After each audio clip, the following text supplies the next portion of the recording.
नमस्कार मैत्रिणींनो, कशा आहात? आज आपण एका नव्या रेसिपीसोबत भेटणार आहोत.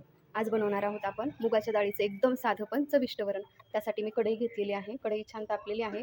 त्यामध्ये मी 2 पळ्या तेल टाकणार आहे. तेल छान तापू देणार आहोत आपण.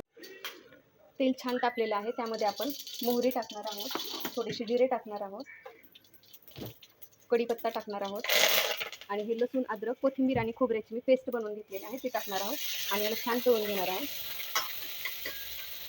पेस्ट छान तळलेली आहे. त्यामध्ये आपण टोमॅटो टाकणार आहोत आणि हे टोमॅटो छान मऊ शिजवून घेणार आहोत. आपल्याला हे टोमॅटो चमच्याच्या सहाय्याने थोडंसं स्मॅश करून घ्यायचं आहे, म्हणजे वरणामध्ये टोमॅटो एकजीव होईल. टोमॅटो वेगळं दिसणार नाही आहे. आपण हे चमच्याच्या सहाय्याने स्मॅश करून घेऊया. शेवटी मी हिंग टाकणार आहे. हिंग शेवटीच टाकायचं, त्यामुळे जळत नाही हिंग. आणि तुम्ही चवीनुसार तिखट टाकू शकता. मी इथे 2 चम्मच तिखट टाकणार आहे. ह्याला छान मिक्स करून घ्यायचं आहे आपण.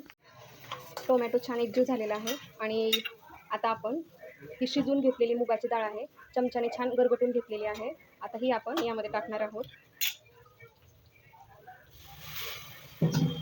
छान तडका आलेला आहे वरणाला आणि यामध्ये आपल्याला गरमच पाणी टाकायचं आहे. आपण थंड पाण्याचा वापर करणार नाहीत. आवश्यकतेनुसार मी हे गरम केलेलं पाणी आहे ते टाकणार आहोत. थंड पाणी टाकलं की भाजीची चव बिघडते. आवश्यकतेनुसार आपण पाणी टाकणार आहोत.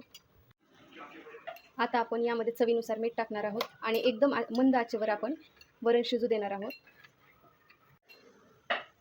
थोडीशी कसुरी मेथी टाकणार आहोत.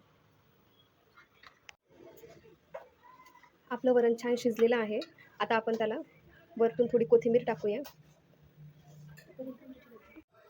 अशा प्रकारे आपलं वरण खाण्यासाठी तयार झालेलं आहे. खूप छान वास येत आहे आणि वरणाची चव ही गरम खाण्यातच येते. गरम गरम वरण हे पोळी भातासोबत आणि तुम्ही ज्वारीच्या भाकरीसोबतही खाऊ शकता. खायला खूप छान लागते. एकदा असं साध्या पद्धतीने वरण नक्की ट्राय करा आणि माझ्या व्हिडिओला सबस्क्राईब करा.